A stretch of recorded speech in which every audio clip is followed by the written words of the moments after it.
জন্য অবশ্যই দোয়া করবেন। আমরা চাই মিজান ভাইয়ের যে জমিটা রয়েছে সেই জমিটা যাতে খুব শিগগিরই ফেরত পাক, সেটাই কামনা করতেছি ইনশাল্লাহ। দেখেন, আপনারা যারা মিডিয়া পার্সন রয়েছেন, যারা কন্টেন্ট ক্রিয়েটার, যারা ইউটিউবার ভাইরা রয়েছেন, দেখেন আপনারা মিজান ভাইকে কিন্তু উপরে উঠিয়েছেন, আবার মিজান ভাইকে কিন্তু আপনারা দূরে ফেলাই দিয়েন না ভাই। আজকে মিজান ভাই আমাকে বললো যে অনেক সিনিয়র পার্সন ইউটিউবার ভাইরা কিন্তু আমার এখানে আসে না, হয়তোবা তারা মনে মনে রাগ করেছে বা তারা হয়তোবা কোনো তাদের খুব থাকতে পারে।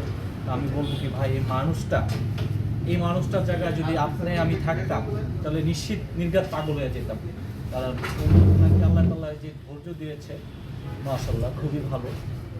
তো সবাই যারা যেখান থেকে দেখছেন সবাই ভিডিওটি কন্টিনিউ করতে থাকুন, দেখতে থাকেন। আমার ভিডিওতে অনেক সময় আমাকে এবং বাদন ভাই আমাকে আর বাদন ভাইকে দালাল বলে, মিজান ভাই দালাল। অনেক কমেন্টে আপনারা দেখবেন, বাদন ভাই আমার কিছু ছবি পোস্ট করেছে মিজান ভাইয়ের সহ, আমিও কিছু ছবি পোস্ট করেছি। তো আমাকে আর বাদন ভাইকে দালাল বলতেছে যে এরা গিয়া মিজানের দালাল। আচ্ছা ভাই, আপনারা আমাকে দালাল বলেন আর যাই বলেন, এটা আপনাদের ভালোবাসা, এটাই অনেক। আলহামদুলিল্লাহ, আজকে আমরা ক্যাশ গুনতেছি ইনশাল্লাহ। আল্লাহ যাতে 2 লাখ টাকা হয়। 2 লাখ হবে না? 4 লাখ হবে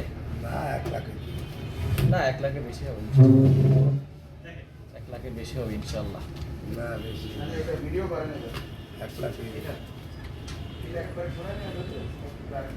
হয় আর কি। তো যারা আমাকে দালাল বলতেছেন, এইটাই আপনাদের ভালোবাসা। আজকে আপনাদের ভালোবাসায় আমি দালাল হয়ে গেলাম, আর কিছু চাই না। তবে দালাল বলেন, যাই বলেন, বকা দেন, যাই বলেন, আমি চাইবো, কারণ উনি মিজান ভাই